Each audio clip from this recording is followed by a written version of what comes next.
Hello students, मैं धीरज शर्मा आपका स्वागत करता हूं फिजिक्स की क्लास में।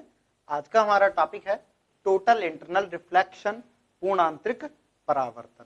तो देखिए बच्चों, पूर्णांतरिक परावर्तन, टोटल इंटरनल रिफ्लेक्शन, इसको शॉर्ट में अपन बोलते हैं TIR।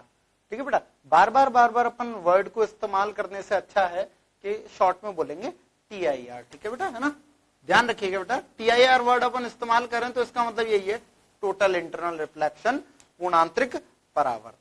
तो चलिए बेटा, इससे पहले हमने दो टॉपिक पढ़े हैं। एक पढ़ा है हमने परावर्तन, रिफ्लेक्शन, और एक पढ़ा है हमने अपवर्तन, रिफ्रैक्शन पढ़ा है। ठीक है, तो अब हम बात करते हैं कि सर TIR क्या है, कहां से निकला है। तो TIR को स्टार्ट करने से पहले थोड़ा सा बेसिक्स में आपको दे देता हूं। ठीक है, जैसे आप किसी तालाब के अंदर जाते हो, तालाब के अंदर मछली पकड़ने गए हो। जब आप मछली पकड़ने के लिए जाते हो तो उस तालाब से कई बार आपको तालाब से चौंधा सा दिखाई देता है ना, एक चमक सी, एक शाइनिंग सी चमक नजर आती है। वो चमक आने का रीजन क्या है? उस चमक आने का रीजन है रिफ्लेक्शन, परावर्तन। जबकि उसी तालाब के अंदर तैरती हुई मछली भी आपको दिखाई दे जाती है।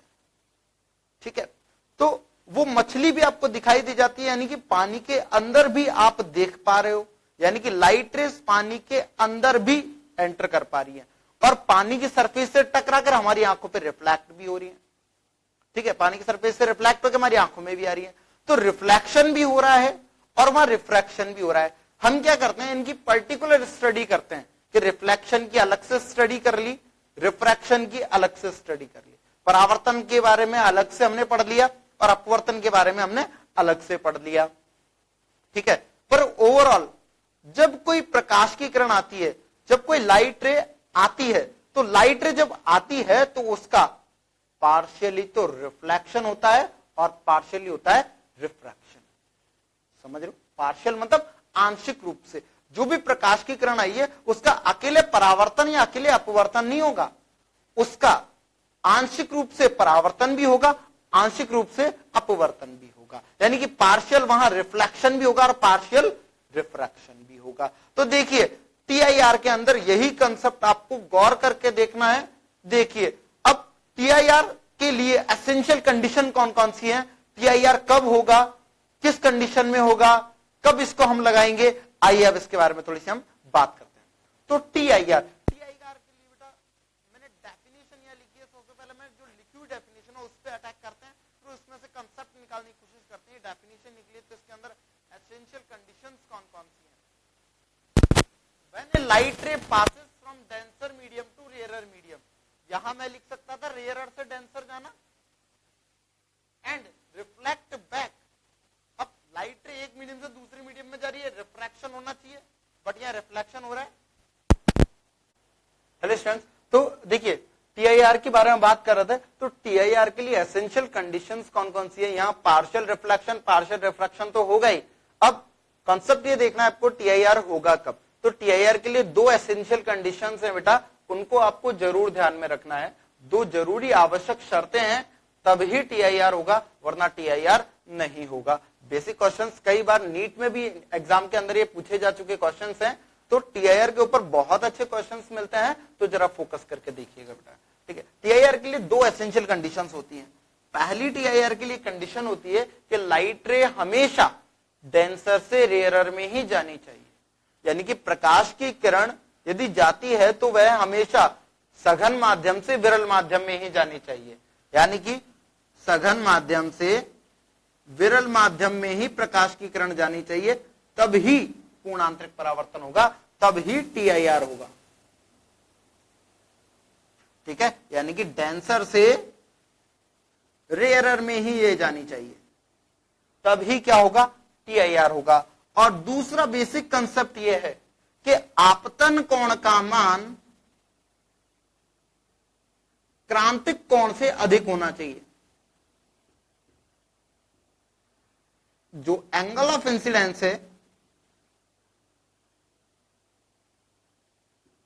वो क्रिटिकल एंगल से ज्यादा होना चाहिए, तो ही क्या होगा, TIR होगा।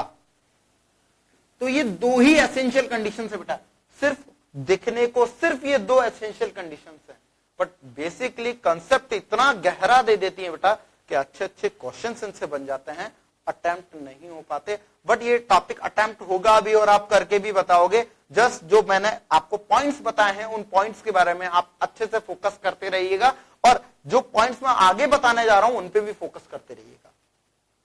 तो 2 पॉइंट मैंने यहां बताए हैं, एसेंशियल कंडीशंस मैंने बताई हैं, जो आवश्यक शर्तें हैं वो मैंने बताई हैं। उनमें से पहली शर्त तो क्या है कि प्रकाश की जो किरण है वो सघन माध्यम से विरल माध्यम में जानी चाहिए, यानी कि डेंसर मीडियम से रेयरर मीडियम में लाइट रे जानी चाहिए। और दूसरी एसेंशियल कंडीशन है कि आपतन कोण का मान क्रांतिक कोण से अधिक होना चाहिए, बराबर भी ना हो। Angle of incidence should be greater than critical angle. अब सबके बारे में जानकारी है, बट एक वर्ड आया यहां क्रिटिकल एंगल, क्रांतिक कोण।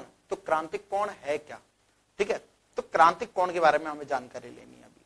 तो ओवरऑल इन 2 एसेंशियल कंडीशन से हमारे पास डेफिनेशन यहां निकल के सामने आ जाता है। एसेंशियल कंडीशन से डेफिनेशन को जरा हम यहां देखते हैं। When a light ray passes from denser medium to rarer medium, जो कि एसेंशियल कंडीशन का हिस्सा है, एंड रिफ्लेक्ट बैक, क्योंकि यहां रिफ्लेक्शन होगा, reflect back having the incidence angle greater than the critical angle. देखो, इंसिडेंस एंगल क्रिटिकल एंगल से ज्यादा होना चाहिए, दोनों एसेंशियल कंडीशन आ गई है।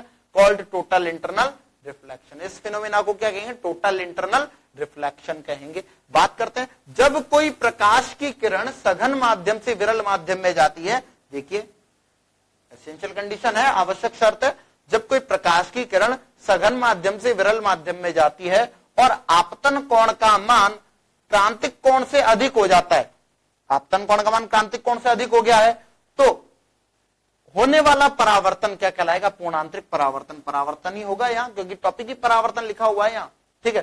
तो क्या कहलाता है? पूर्णांतरिक परावर्तन कहलाता है। ये तो हो गई इसकी डेफिनेशन। अब बेसिक जो कंडीशन है, उन बेसिक कंडीशन पे क्वेश्चन किस तरह से जनरेट होता है, सबसे पहले हम दोनों जो एसेंशियल कंडीशन है उन पे थोड़ा हम डिस्कस करते हैं।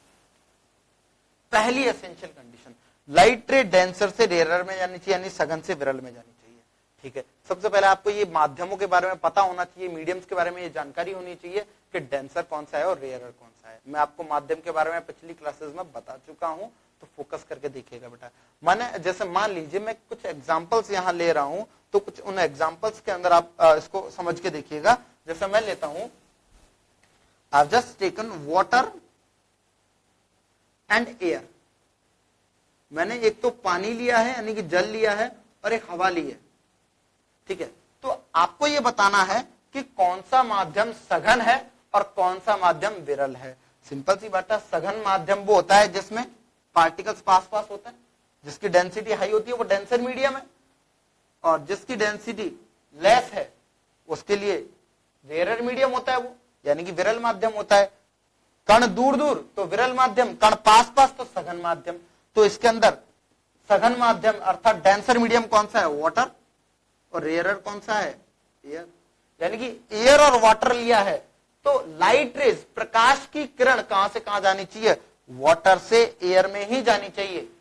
यानी कि ऑब्जेक्ट कहां होना चाहिए? भाई प्रकाश की किरण कब चलती है? प्रकाश की किरण लाइट रे चलती है हमेशा ऑब्जेक्ट से, वस्तु से चलती है, तो वस्तु वहीं रखी रहनी चाहिए, यानी कि कहां रखी रहनी चाहिए? डेंसर मीडियम में, सघन माध्यम में रखी रहनी चाहिए। तो ऑब्जेक्ट कहां रखा हुआ रहेगा? डेंसर मीडियम में रखा हुआ रहेगा। ऑब्जेक्ट कहां नहीं रखना चाहिए? रेयरर मीडियम में नहीं होना चाहिए। ये आपको गौर करके देखना है, समझना है, अपने दिमाग में फिट बैठा देना है। मैं कुछ एक क्वेश्चन जो आया था नीट एग्जाम के अंदर आया हुआ क्वेश्चन है, उसको यहां लेता हूं, ऑप्शंस में रख रहा हूं, आपको बताना है where will the TIR happens, in which condition the TIR happens, पूर्ण आंतरिक परावर्तन की घटना इनमें से किस ऑप्शन के द्वारा होगी, ठीक है? 4 ऑप्शन मैं यहां ले लेता हूं, 4 ऑप्शन देता हूं मैं आपको। फर्स्ट ऑप्शन मैंने दिया, लाइट रे वाटर से ग्लास स्लैब में जा रही है, वाटर से ग्लास स्लैब में, यानी कि जल से कांच के स्लैब में जा रही है, कांच में जा रही है, ठीक है? दूसरा है हवा से कांच में जा रही है, यानी कि एयर से ग्लास में गई है। तीसरा ले लिया मैंने, हवा से पानी में जा रही है, यानी कि एयर से वाटर में जा रही है। और चौथा ऑप्शन मैंने यहां ले लिया, कांच से पानी में जा रही है, ग्लास से वाटर में गई है। तो कौन सा ऑप्शन बच्चों आप क्लिक करोगे? आपका कौन सा ऑप्शन होगा जो TIR को बताएगा? तो बताइए क्या होगा आपका आंसर, बताइए।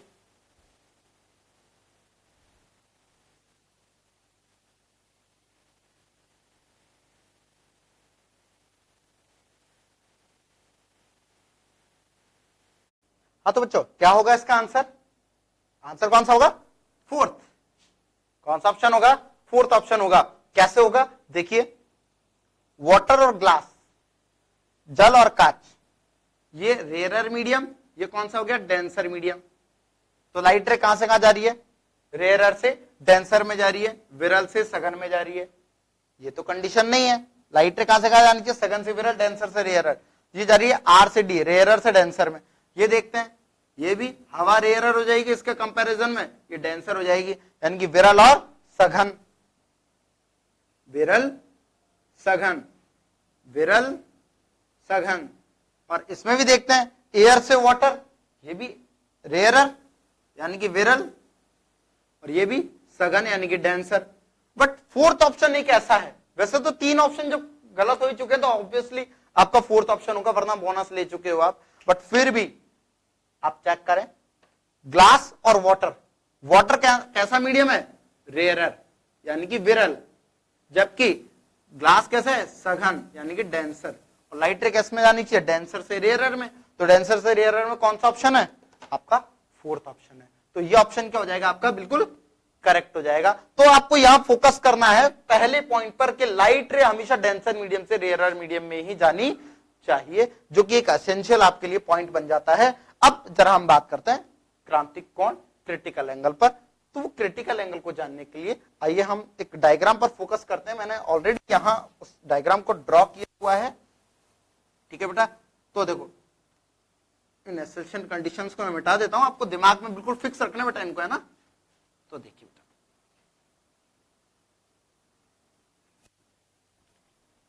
देखिए बेटा, यहां मैंने एक डायग्राम लिया है। लाइट रे हमेशा डेंसर से रेयरर में जानी चाहिए। मैंने एक सेपरेशन लेयर लिया है, पृथक्कारी तल लिया है। ये क्या है बेटा? सेपरेशन लेयर है। ये पूरा क्या है बेटा? एक सीधी लाइन जो ब्लैक कलर की मैंने ड्रॉ की है, वो क्या है? सेपरेशन लेयर है, एक पृथक्कारी तल है, सेपरेशन लेयर है। अब देखो, लाइट रे डेंसर से रेयरर में मैंने क्या किया? एक ऑब्जेक्ट लिया है O, इधर आप देख सकते हैं, यहां मैंने एक ऑब्जेक्ट ले लिया O, एक वस्तु ले ली O, ठीक है। और वस्तु कहां रखी होनी चाहिए पूर्णांतरिक परावर्तन के लिए? पूर्णांतरिक परावर्तन के लिए रखी होनी चाहिए डेंसर मीडियम में, सघन माध्यम में। तो ये मैंने ले लिया डेंसर मीडियम, या लिख दिया सघन माध्यम, और ये हो गया आपका विरल माध्यम, रेयरर मीडियम, ठीक है बेटा। तो इधर देखिएगा बेटा ध्यान से, ये डेंसर मीडियम ले लिया, ऊपर की तरफ कौन सा मीडियम है? रेयरर मीडियम है। लाइट रे कहां से कहां जा रही है? सघन से विरल में जा रही है, ठीक है। अब देखो, सबसे पहले मैंने पहली पोजीशन देखी है, ये लाइट रे गई। फोकस करते रहना बेटा, हर चीज में इस डायग्राम के अंदर आपको सारे कंसेप्ट से रिलेटेड यहां मिल जाएंगे, तो फोकस करते हुए चलना बेटा आपको, ठीक है। तो देखिएगा जरा यहां पर, सबसे पहले मैंने एक लाइट रे ली है। इस लाइट रे के बारे में जानकारी दूं आपको, तो एंगल ऑफ इंसिडेंस आई बनाते हुए इसका पार्शियली रिफ्लेक्शन हुआ है और पार्शियली क्या हुआ है? रिफ्रैक्शन। और ये इसका क्या है? नॉर्मल है। देखिए, मैंने एक प्रकाश की किरण, एक वस्तु ली, इस वस्तु से बहुत सारी प्रकाश की किरणें निकल सकती हैं। देखो बहुत सारी निकली है ना। Many of the light rays will incident onto the separation layer from the object, okay. तो देखो, ओ से एक लाइट रे निकली और वो प्रकाश की किरण निकली और उसने आपतन कोण आई बनाते हुए उसका आंशिक रूप से परावर्तन हुआ है और आंशिक रूप से क्या हुआ है? अपवर्तन। आंशिक रूप से क्या हुआ है? परावर्तन। आंशिक रूप से क्या हुआ है? अपवर्तन। हुआ है नहीं हुआ है बेटा? हो गया यदि आपतन कोण I1 है, एंगल ऑफ इंसिडेंस I1 है, तो एंगल ऑफ रिफ्रैक्शन कितना हो गया R1। यदि आपतन कोण I1 है तो अपवर्तन कोण कितना हो गया है, यहां R1 हो गया है। अब जब लाइट रे थोड़ी ज्यादा डिस्टेंस ट्रेवल करेगी और जब हम उस पॉइंट पे नॉर्मल ड्रॉ करेंगे, अभिलंब बनाएंगे, तो मान लीजिए अब इस एंगल से तो ज्यादा बनेगा ना एंगल, देखो अब दिखने में भी साफ पता चल रहा है I1 है और यहां एंगल क्या हो गया, एंगल ऑफ इंसिडेंस ज्यादा हो गया, आपतन कोण ज्यादा हो गया। जब आपतन कोण ज्यादा हो गया तो अपवर्तन भी क्या होगा, ज्यादा होगा, रिफ्रैक्शन भी ज्यादा होगा, ठीक है, और पार्शियल रिफ्लेक्शन भी उसी एंगल से होगा जिस एंगल से लाइट रे आई थी। तो रिफ्रैक्शन हो गया, पहले R1 था, अब कितना हो गया R2। थर्ड केस देखो, जब एंगल इंसिडेंस एंगल और बढ़ गया, आपतन कोण और बढ़ गया, तो अपवर्तन कोण भी और बढ़ गया, ठीक है।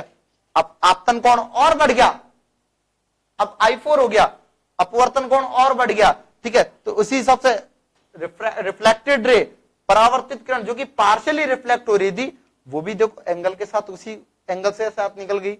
बट एक कंडीशन ऐसी आएगी बेटा, जब एक इंसिडेंस एंगल ऐसा आएगा जिस पर देखो इधर रिफ्रैक्टेड रे झुकती जा रही है ना धीरे धीरे, और एक टाइम ऐसा आएगा जब रिफ्रैक्टेड रे यानी कि अपवर्तित किरण बिल्कुल जो सेपरेशन लेयर है, समझ रहे हो, जो पृथककारी तल है उसके बिल्कुल सीधे में आ जाएगी, समांतर आ जाएगी।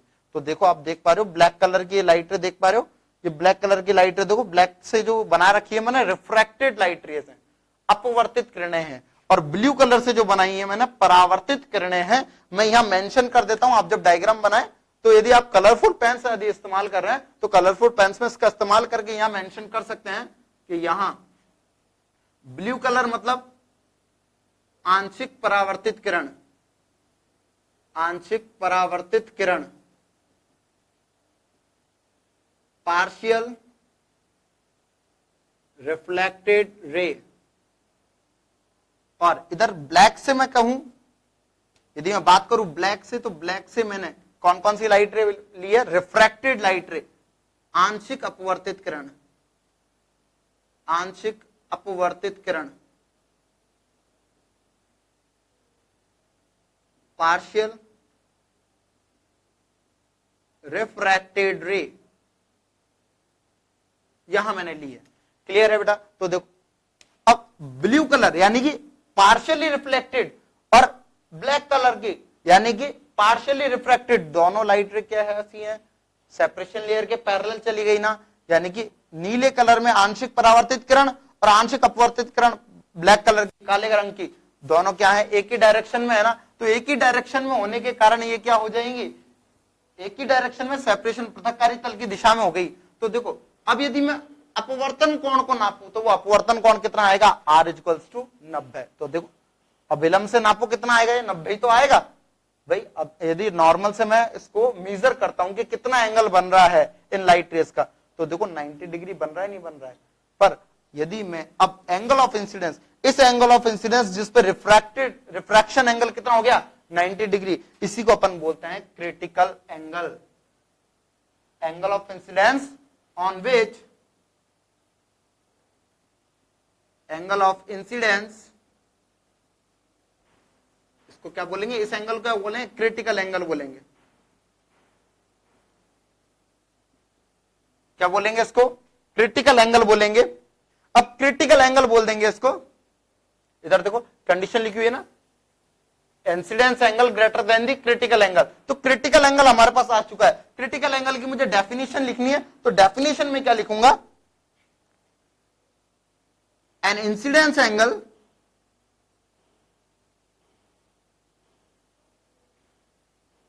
on which angle of refraction, angle of refraction कितना है, 90 डिग्री है, कितना हो जाएगा, एक ऐसा आपतन कोण जिस पर अपवर्तन कोण कितना हो जाए, 90 degree. Angle of refraction will be 90 degree. बात करें क्रांतिक कोण किसे कहते हैं, डेफिनेशन लिखे बेटा क्रांतिक कोण की, कि क्रांतिक कोण किसे कहते हैं, आपतन कोण का वह मान, आपतन कोण का वह मान जिस पर अपवर्तन कोण का, जिस पर अपवर्तन कोण का मान 90 डिग्री हो जाता है, क्या कहलाता है? क्रांतिक कोण कहलाता है। अब क्रिटिकल एंगल क्रांतिक कोण को शो किससे करते हैं? क्रिटिकल एंगल को शो किया जाता है आईसी से। I5 की जगह लिखेंगे आईसी, सी मतलब क्रिटिकल, आईसी से शो किया जाता है क्रिटिकल एंगल को। तो लिखना है हमें अगली लाइन में कि क्रांतिक कोण को कोण आईसी द्वारा प्रदर्शित किया जाता है। आईसी क्या है? क्रांतिक कोण है। अब देखो यहां पर आपतन कोण क्रांतिक कोण के बराबर है। पूर्ण आंतरिक परावर्तन के लिए, टोटल इंटरनल रिफ्लेक्शन के लिए angle of incidence critical angle से ज्यादा होना चाहिए। यानी कि अब जो भी नेक्स्ट लाइट रे आएगी उसके लिए, उस कंडीशन के लिए ध्यान से देखना बेटा। जैसे मान लीजिए ये वाले एंगल की अब मैं बात करूंगा, क्योंकि यहां क्रिटिकल एंगल आ चुका है। एंगल ऑफ इंसिडेंस आपतन कोण बढ़ता बढ़ता बढ़ता बढ़ता, आपतन कोण, ये क्रांतिक कोण आ गया है, क्रिटिकल एंगल आ गया है। यहां पर अब जो एंगल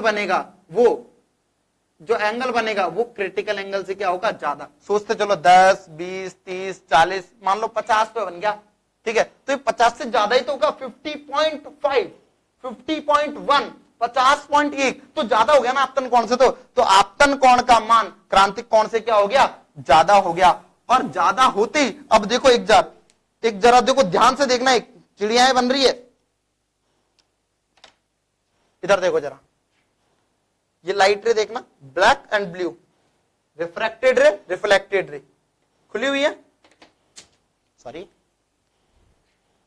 देखिए पास आ गई और पास आ गई और पास आ गई और धीरे धीरे बिल्कुल पैरेलल हो गई।